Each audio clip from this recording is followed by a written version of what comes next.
जय हिंद साथियों, स्वागत है आप सभी का एक बार फिर से आपके अपने YouTube चैनल रानी लक्ष्मीबाई क्लासेस में। दोस्तों, उत्तर प्रदेश पुलिस री एग्जाम के केवल आज से 10 दिन शेष रह गए हैं।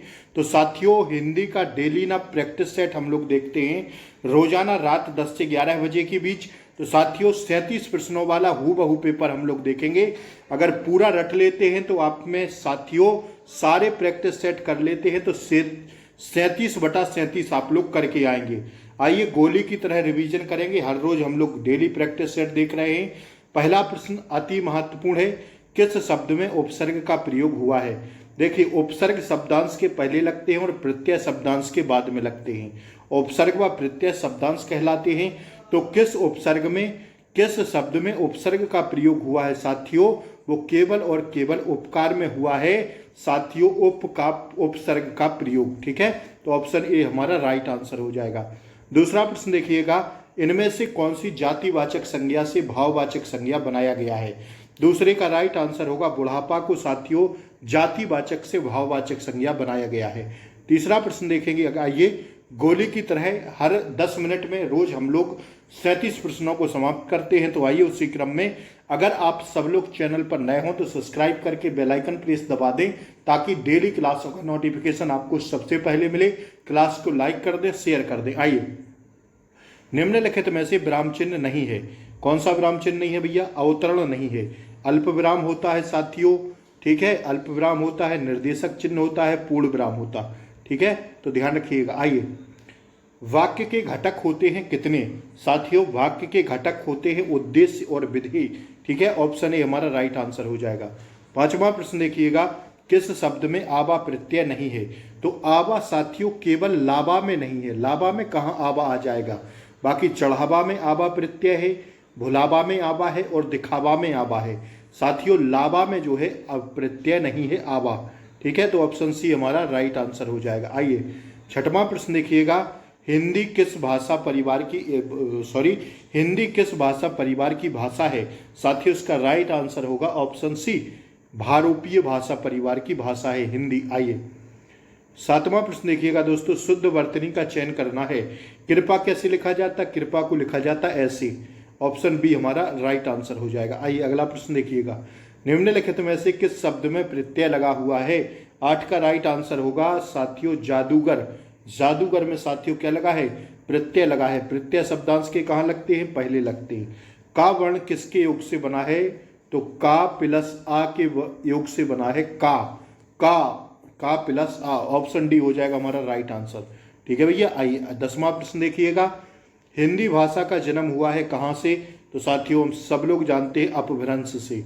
अगला प्रश्न देखिएगा दोस्तों, स्पर्श व्यंजन कितने प्रकार के होते हैं? 11 का राइट आंसर है ऑप्शन डी, 25 प्रकार के होते हैं। अगला प्रश्न देखिएगा, निम्न वाक्यों में से मिश्र वाक्य कौन सा है? मिश्र वाक्य देखिए, मिश्र वाक्य है साथियों, जेठ जानता है कि नौकर ईमानदार है। कौन जानता है भैया? सेठ जानता है कि नौकर ईमानदार है। आइए, वह कौन सा व्यक्ति है जिसने जवाहरलाल नेहरू का नाम ना सुना हो? वाक्य कैसा? संयुक्त वाक्य, मिश्र वाक्य, सरल वाक्य, इनमें से कोई नहीं। तो 13 का राइट आंसर होगा मिश्र वाक्य। वह कौन सा व्यक्ति है जिसने जवाहरलाल नेहरू का नाम ना सुना हो? मिश्र वाक्य दोस्तों यह, ठीक है ना, ऑप्शन बी होगा राइट आंसर। 14वां प्रश्न देखिए, आइए, इनमें से कौन सा विराम चिन्ह ऐसा है जो हिंदी में अंग्रेजी भाषा से नहीं लिया गया है? तो जो पूर्ण विराम है साथियों, यह जो हिंदी में अंग्रेजी भाषा से नहीं लिया गया है।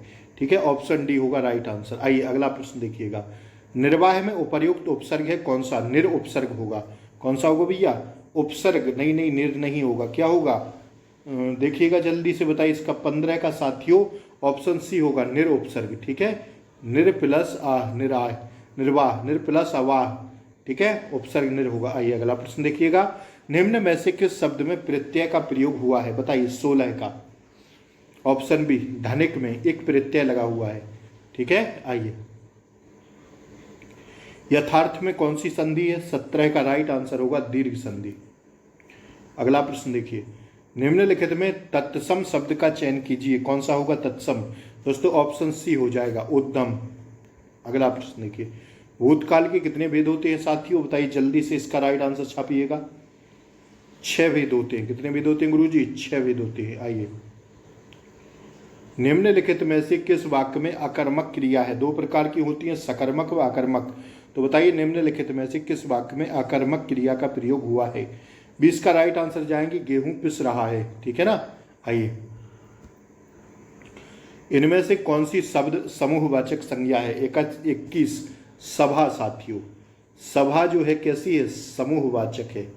कैसी है समूहवाचक? तो साथियों सभा में बहुत से लोग होते हैं, समूह बनता है एक प्रकार का, ठीक है। आइए, वाक्य के अशुद्ध वाक्य का चयन कीजिए। वाक्य के अशुद्ध भाग का चयन कीजिए, बताइए। 22 का राइट आंसर होगा दोस्तों ऑप्शन सी, वृक्ष पर सांप लौटने लगे। वृक्ष पर, ठीक है, इसमें है अशुद्ध भाग, ऑप्शन सी में। आइए, इनमें से किस शब्द में हलंत संबंधी अशुद्धियां नहीं हैं? बताइए किसमें हलंत संबंधी? देखिए श्रीमान में तो है, यहां लगना चाहिए था। बुद्ध किसमें साथियों अशुद्धियां नहीं है? बताइए 23 का क्या हो जाएगा? 23 का गुरुजी ऑप्शन डी हो जाएगा, बुद्धिमान में नहीं है, ठीक है। आइए, सा कौन सा व्यंजन है दोस्तों? ऊष्म व्यंजन है। सा बाहा, ये सब कौन व्यंजन होते हैं? ऊष्म व्यंजन, ठीक है ना। तो सा कौन सा व्यंजन है भैया? ऊष्म व्यंजन है। 24 का क्या होगा हमारा? ऑप्शन ए हो जाएगा। समुद्र मंथन करना का अर्थ है, बताइए क्या करना? ऑप्शन बी, कठोर परिश्रम करना। आइए अगला प्रश्न देखिएगा। चिरायु शब्द में उपर्युक्त उपसर्ग है कौन सा? आयु। क्या हो जाएगा भैया? उपसर्ग पूछा है तो चिर प्रत्यय होगा, चिर प्लस आयु, चिरायु, ठीक है। 26 का क्या हो जाएगा? ऑप्शन डी हो जाएगा। आइए,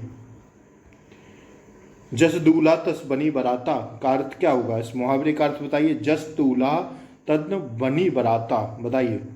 27 का बताइए, ऑप्शन ए होगा, सभी साथी एक ही जैसे होना। आइए, निम्न वाक्यों में से संयुक्त वाक्य कौन सा है?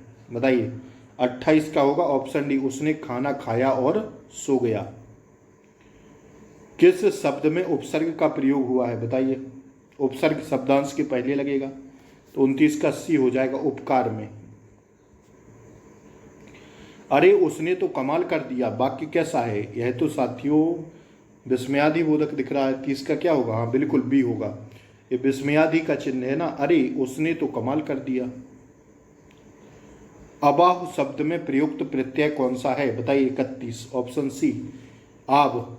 प्रत्यय कहाँ लगेगा? बाद में। पाठशाला किस प्रकार का शब्द है? 32 का राइट आंसर होगा दोस्तों ऑप्शन सी, यौगिक शब्द है पाठशाला। आइए, इनमें से अपादान कारक की विभक्ति क्या है? अपादान, कर्ता ने कर्म को, कर्म से अपादान को के लिए, इसके लिए। 33 का क्या होगा हमारा? 33 का ऑप्शन सी हो जाएगा, अपादान से। ऑप्शन सी होगा राइट आंसर, अपादान है, ठीक है। अपादान से, इनमें से अपादान कारक की विभक्ति कौन सी होती है? सी। 33 का सी होगा। 34 देखिए, वाक्य में अशुद्ध भाग का चयन कीजिए। तुम कक्षा में आते हो, कोई त्रुटि नहीं, क्यों साथ नहीं लाते? तो तुम्हारी पुस्तक, किसमें अशुद्धि है? तो तुम्हारी पुस्तक में। ऑप्शन डी वाले में अशुद्धि है। 35 देखिए, पवित्र में प्रयुक्त संधि का नाम बताइए, क्या होगा? 35 ऑप्शन बी, अयाधि संधि। इनमें से किस शब्द में वर्ण संबंधी अशुद्धि है? बताइए। अनुकूल, अनुकूल ऐसे होना चाहिए था, अनुकूल। अनुकूल थोड़ी होता, तो इसमें अशुद्धि है। बाकी अनाधिकार, अमरूद, स्थान, तीनों सही लिखे हैं।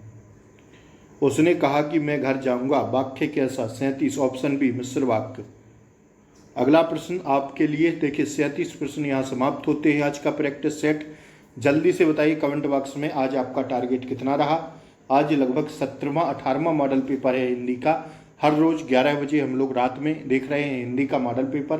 तो जल्दी से बताइए इसमें टारगेट कितना रहा। आज तो आसान प्रश्न थे दोस्तों, ठीक है, आज गद्यांश नहीं था। तो साथियों अगला प्रश्न आपके लिए, कमेंट बॉक्स में इसका आंसर करिएगा। जाके पावना फटे बिमाई, सो का जाने पीर पराई। कमेंट बॉक्स में जल्दी इसका आंसर दीजिए। सभी लोग होमवर्क के लिए है प्रश्न। तो जय हिंद, फिर मिलते हैं सुबह नए प्रैक्टिस सेट के साथ। पढ़ते रहिए, समय बहुत कम बचा है। जय हिंद साथियों, नमस्कार।